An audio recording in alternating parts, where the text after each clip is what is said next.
Dr. Dan Siegel, a well-known psychiatrist, has given us the hand model of the brain, which is a simple way to understand our brains and how they function.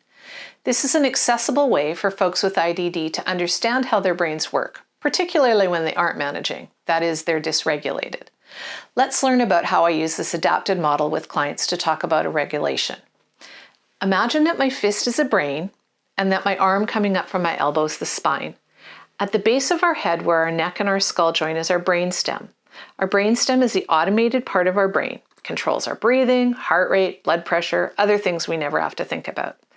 Then we come up and over our head, which is our cortex. Not talking about all the bits and pieces of the brain, just general terms.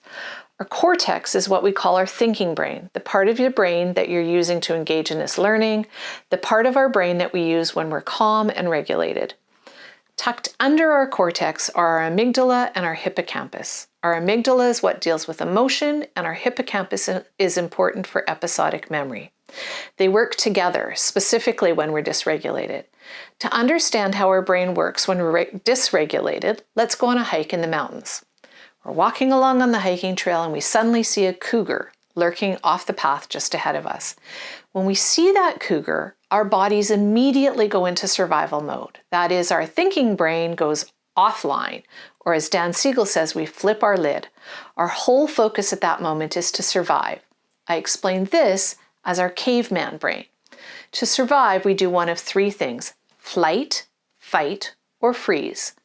We don't get to choose which one happens, it just happens.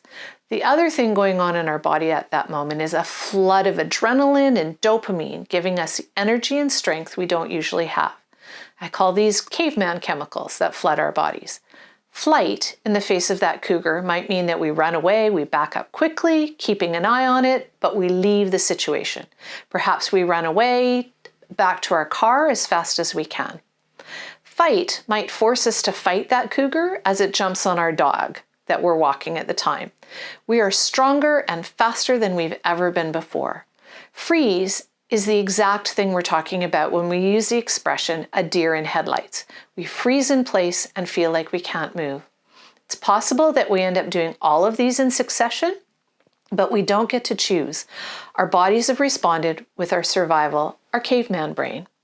Once we're safe, or we perceive that we're safe, the adrenaline and dopamine start to leave our bodies and we start to regulate again.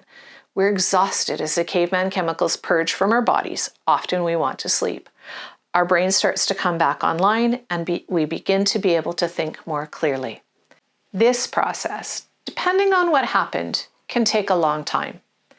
When you or anyone else has experienced flipping your lid and using your caveman brain, you're not going to be in a position to talk about it or debrief what happened for some time.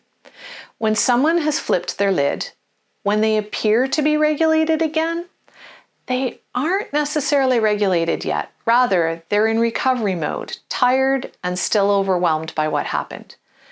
Flipping your lid is what happens when folks have a meltdown, get in an argument, road rage, experience abuse, get in a car accident, any number of things.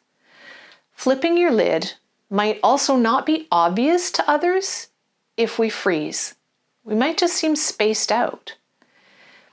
It's not just about what we might all agree are obvious survival situations like the cougar, but rather when something more mundane happens and we're unable to cope with it. So we flip our lid, we become dysregulated. Understanding this function of our brain is vitally important in making sure that when someone becomes dysregulated, including ourselves, we know what's going on.